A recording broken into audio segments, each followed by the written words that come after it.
Okay, well, thank you very much for coming today.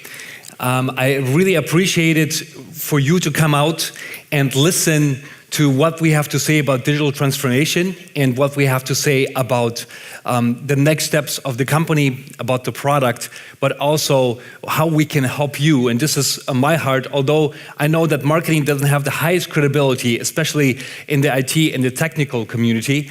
But I believe that it is for the next steps of companies to be successful, marketing and IT has to come together and has to work together like never before.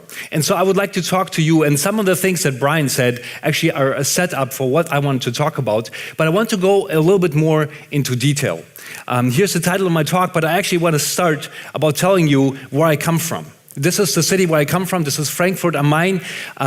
Many of you guys have switched airplanes in the big Frankfurt airport, but I was not growing up in Frankfurt. In fact, my family is just a little bit further away from there. It's in a small village, 45 minutes west of Frankfurt. And as you can see, I did a Google picture here. There's not much stuff around. And I want to talk to you about how people 20 years ago did banking in that village. They had only one choice. They had to go to the local branch. There was only one branch. There was a bakery. And you probably have villages like this in Italy somewhere. There was a bakery, there was a small shop, a convenience shop, and then there was a bank. And this is how the branch looked like. Now, it has been closed for as long as I can remember, I think over 15 years. And right now, if you want to go banking there, this is what you will find. It's a glorified parking lot. And we all know why that happened, right? The people got jobs somewhere in the city. They moved out and they did their banking with bigger branches somewhere else. This branch was not sustainable anymore. And actually how people are choosing banks right now, you see on the screen. This is a friend of mine, a family that was living in Germany. They moved back to the country where they're from. And the lady, she was looking for a bank. And maybe there's banking people here, but it really applies to also consumer goods or other industries. People are asking their friends for opinion. And I'm not sure if you have ever done this on Facebook or on Twitter, but it's really effective, right? You just ask, can you give me a recommendation for a new vacuum cleaner or maybe a new store where I can buy at locally? Really quickly, my friend got these answers.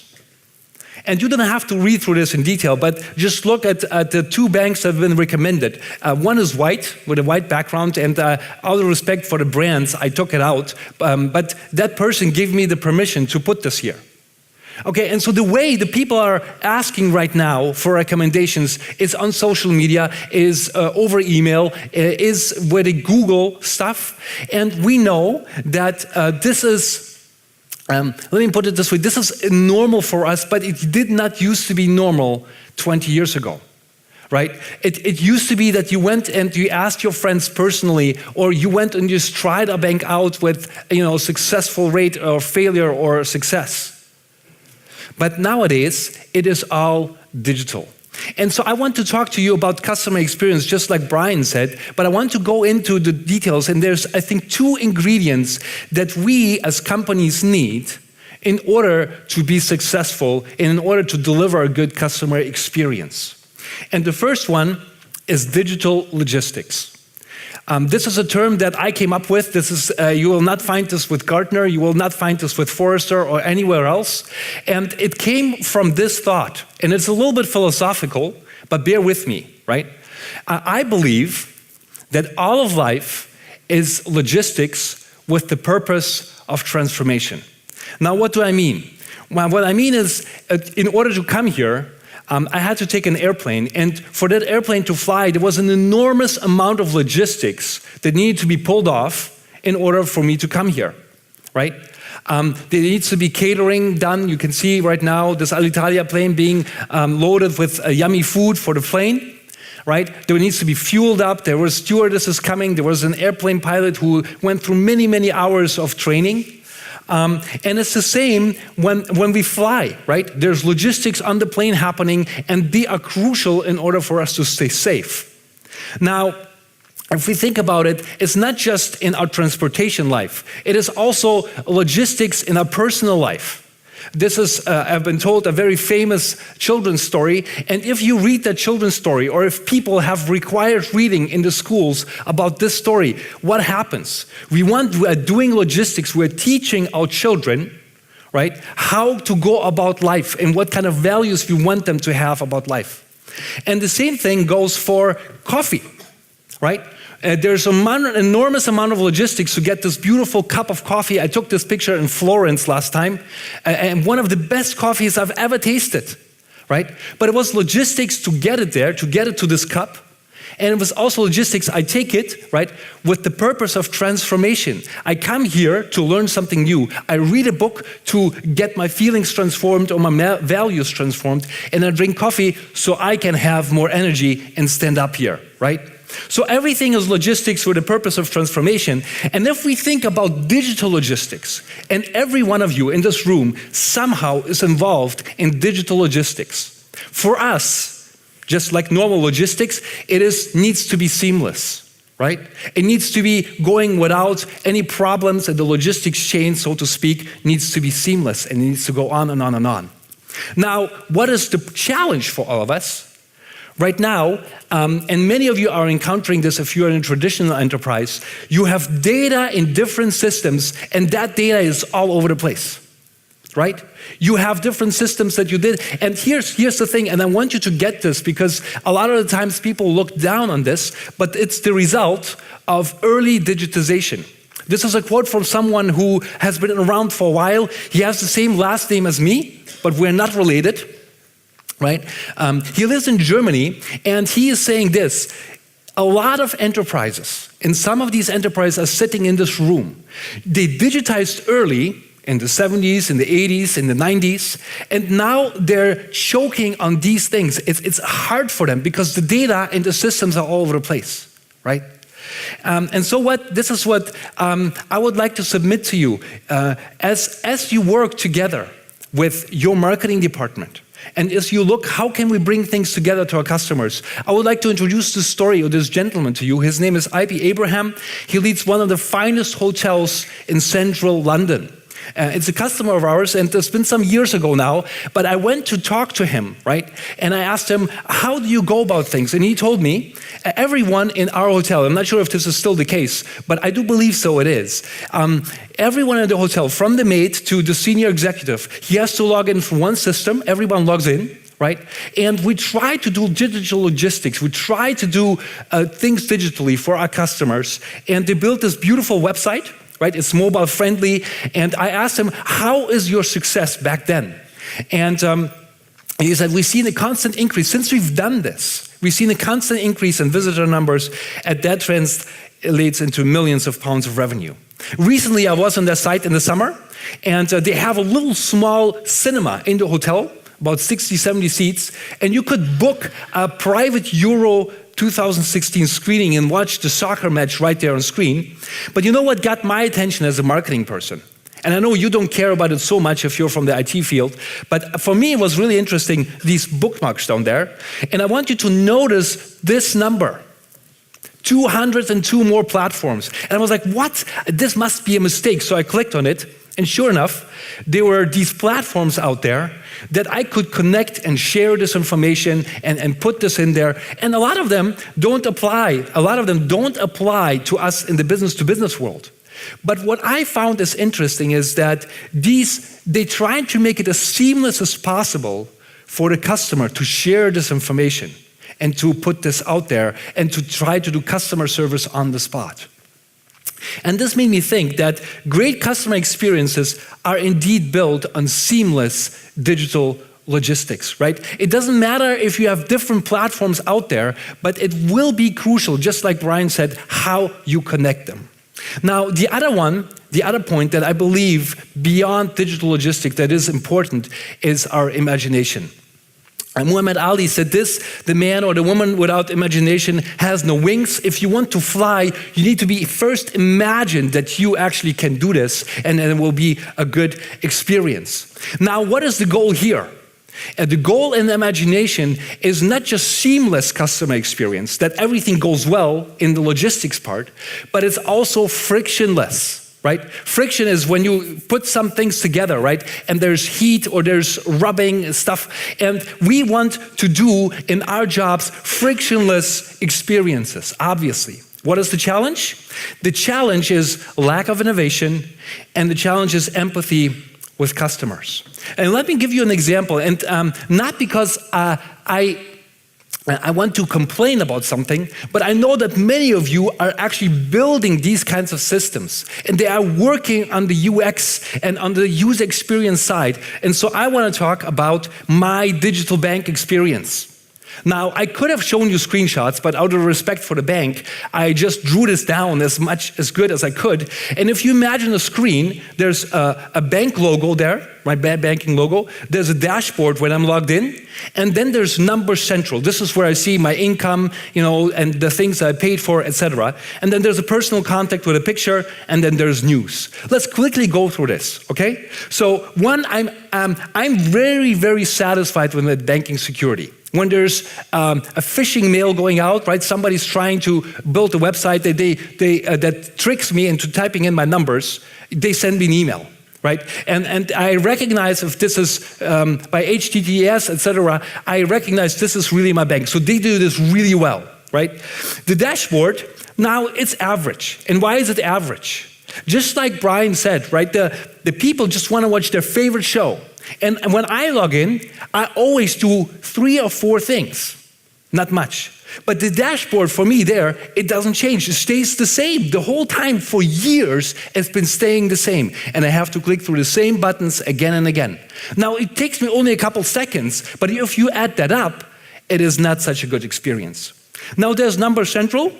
It's also average. You know why? Because I have several accounts there, but the main account, this is the one I look at. And I'm sure, I know that they know that I click on this many, many times. But I have to still go through this again and again. And then again, it is okay for me, but it could be better. Now, where it gets a little bit into the red is tricky. My personal contact is there. And it actually changed once the person left it, as somebody else joined the bank. And one time I actually needed to talk to this lady. So I picked up the phone on the company and I called her, and I got out not at her personal number, and was during business hours, but at the call switch. Now, maybe she was somewhere on the phone, but I would have loved to get in touch with her right away and speak on her personal answering machine rather to speak to the customer representative. And then, this is the last thing, and I cannot understand it. They have world news on there, right?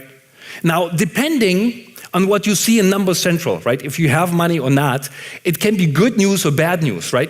I mean, it could be good for you or bad for you when you read the world news, Trump has won, or the economy is in crisis, or whatever. And so I would rather see something that is personalized to me.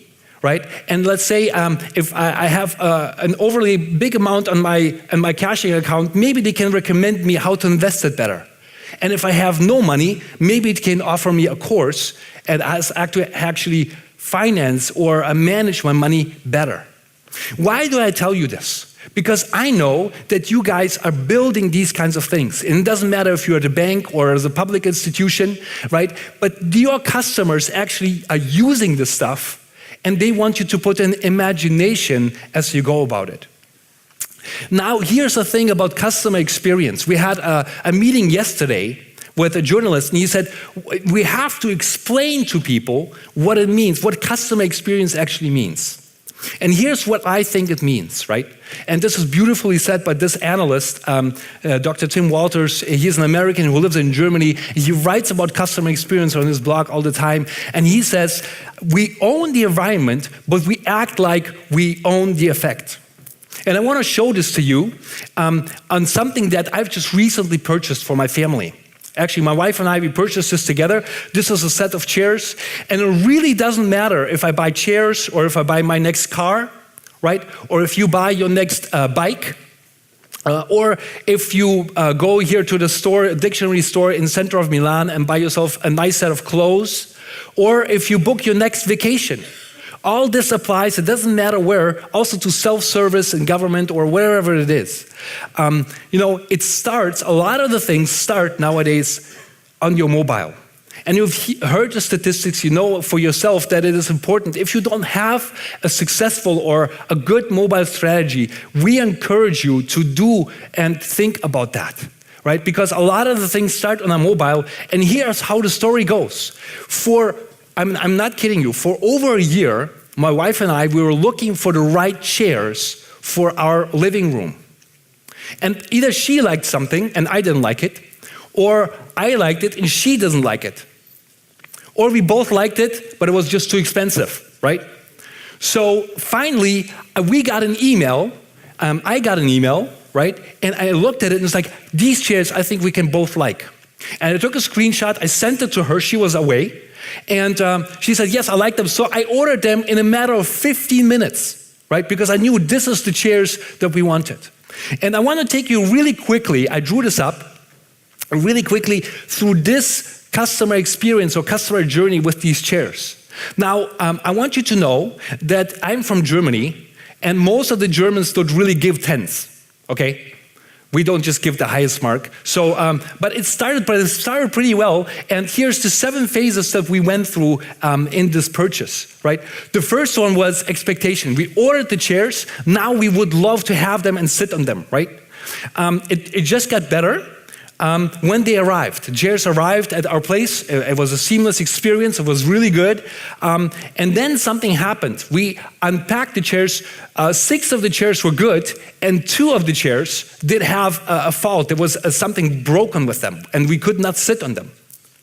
Now, the 4th phase for me was to consult.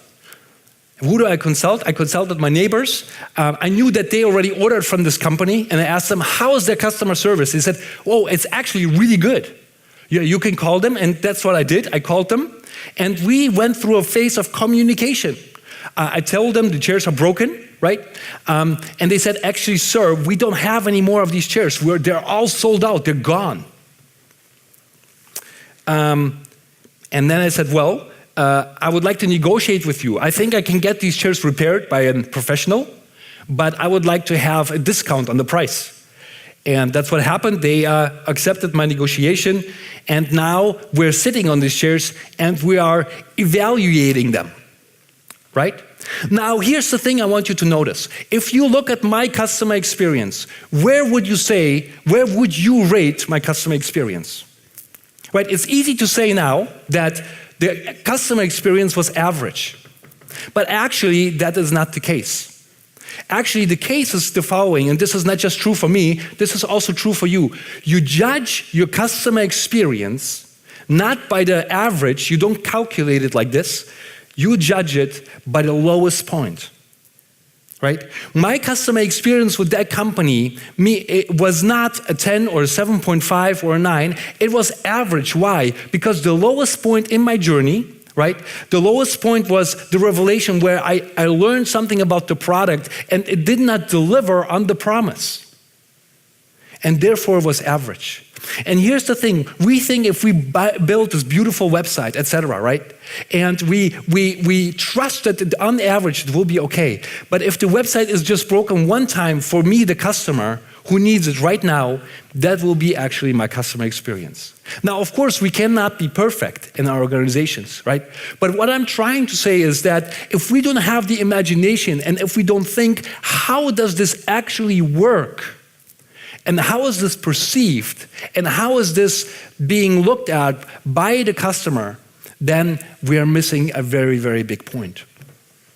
As we are talking, and we talked a lot about digital transformation nowadays, this is an article that was written by somebody in Germany, and unfortunately I couldn't find an equal article in Italian, so you have to trust me. But basically this person says, the digital transformation hasn't even started yet. The digital revolution is not, the alarm clock didn't even ring yet. And so as we talk about this, and as we tweet about this, and as we do things about here in this room, you know, our customers are somewhere out there.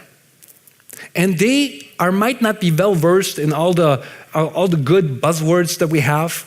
They might not even know what UX stands for. but they really, really know what they want. You know, they actually have lives. They have expectations, they have dreams.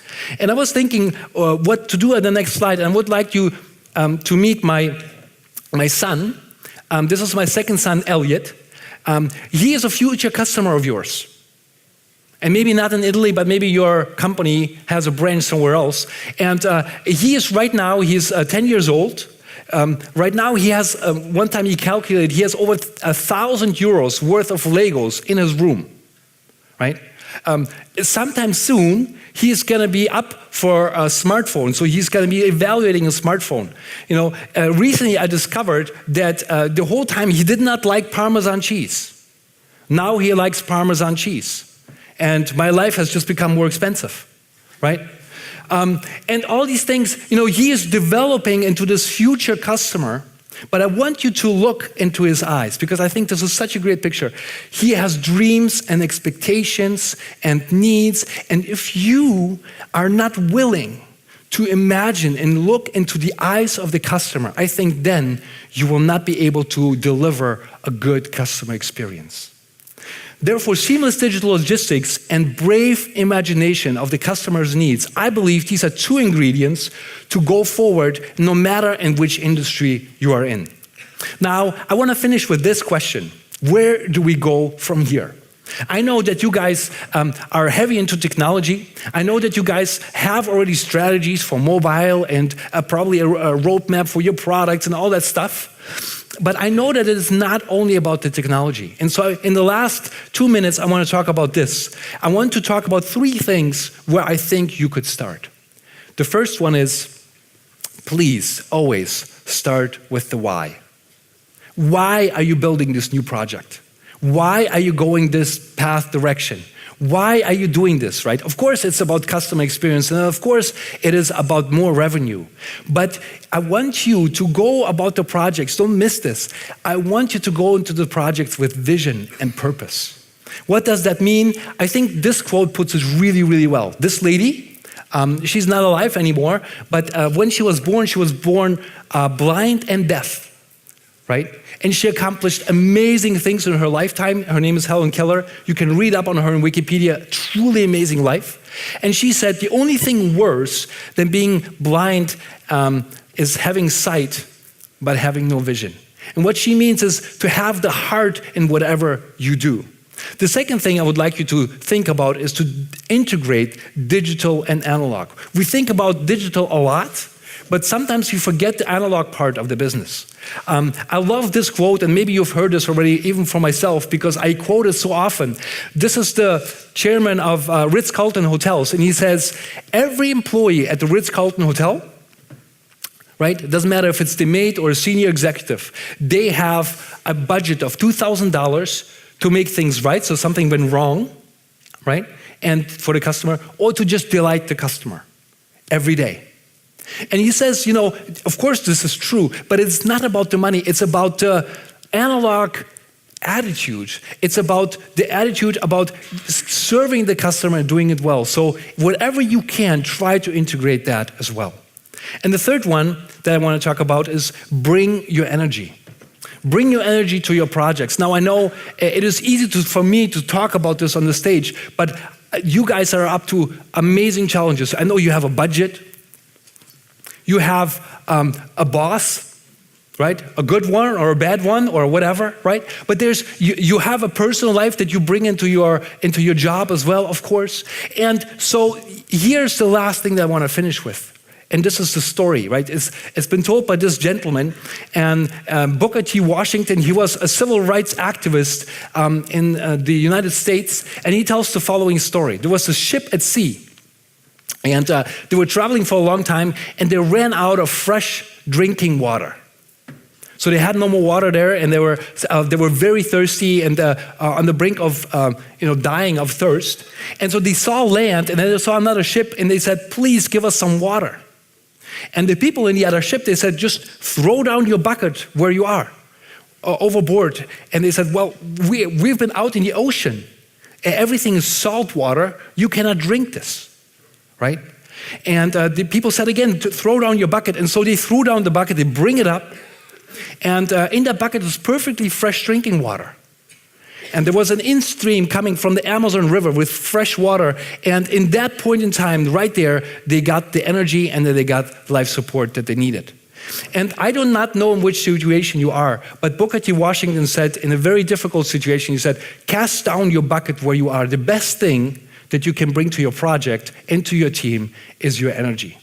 And when you do that, and when you try out again and again and again, I know that when customers ask this question, they might go for your company because you have great customer experiences and great customer service. And with that, I wish you lots and lots of success. I hope that this event contributes to helping you to achieve these goals and to stay motivated and bring your energy wherever you go.